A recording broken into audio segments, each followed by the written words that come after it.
今次咧，我哋嚟到青衣咧一個鄰近港鐵站嘅屋苑啦，住落咗一對夫婦喺度咧，都住咗成24年嘅時間嘅。咁喺初期咧，佢哋搬入嚟呢個單位咧，都有揾到 designer 去操刀嘅，好合理嘅間隔改動啦，充足嘅收納櫃啦。咁但係隨住日子過咗啦，佢哋嘅生活習慣都變咗，所以咧舊底嘅設計都開始唔適合啦。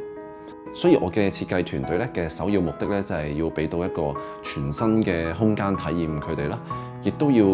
做到一個好明亮舒適啦、色調統一，最緊要係收納量充足嘅一個 design。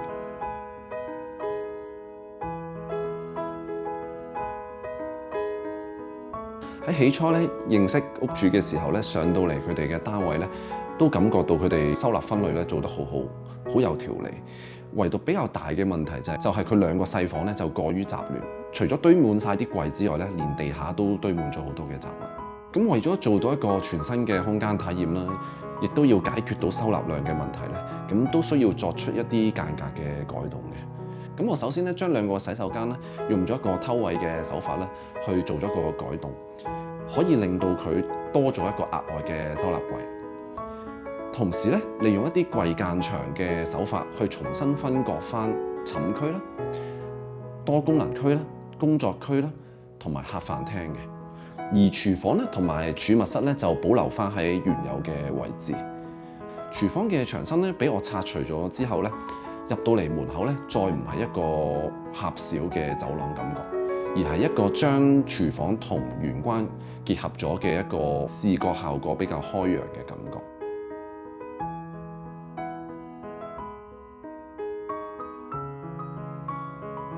我喺玄關咧，近住櫥櫃嘅側身咧，做咗一個小小嘅櫃門啦，放置咗一啲常用嘅鞋。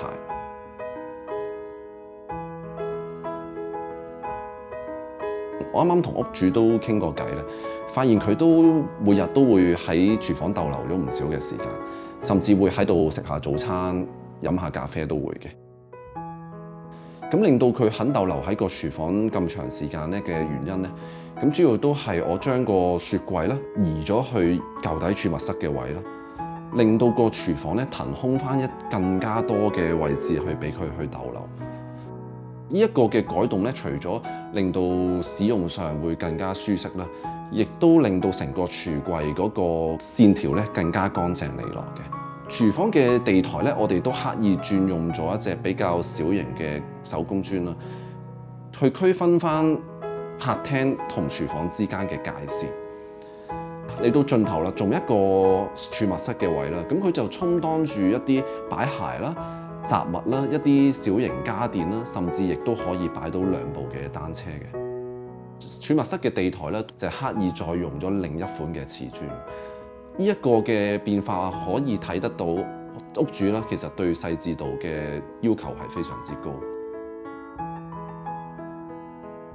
因為女屋主用廚房嘅時間都比較多，我哋喺櫥櫃入邊咧都配製咗一啲較為細微分割嘅鋁質櫃桶收納啦，去配合翻佢嘅要求。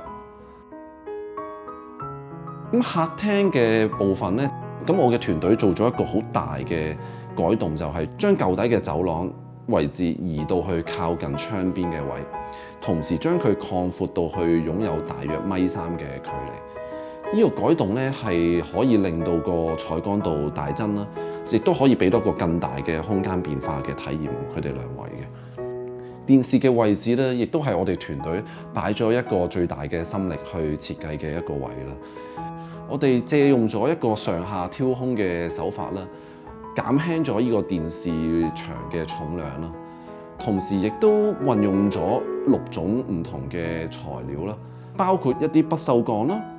瓷磚啦、水泥嘅漆油啦，甚至係一啲嘅木皮等等嘅材料，想做到一個簡約得嚟咧，而有獨一無二嘅感覺。靠窗嘅位置咧，我哋特意做咗一個小小嘅升高嘅台階。咁呢個設計主要目的就係想解決佢哋大量嘅書籍嘅收納，可以擺到200至300本書嘅，同時亦都可以做到一個落地玻璃窗嘅效果。亦都提供咗一個額外嘅休閒嘅位置，可以俾到屋主或者招呼朋友嘅時候去用。以前嘅飯廳咧，佢哋會長期放咗一張餐台喺度，但係發覺佢哋都非常之少用，所以我嘅團隊係特意揾咗咧一間我哋同合作開嘅本地嘅木工製作室去合作做咗一個可以延伸成為8至10人使用嘅餐台，同埋一張可延伸嘅餐凳。設計上亦刻意預留咗一個空間去擺放翻呢一套嘅餐台餐凳嘅，同時我哋亦都做咗一套嘅玻璃趟門咯，佢係一隻櫃門。同時亦都係一個俾廚房遮擋油煙嘅趟門。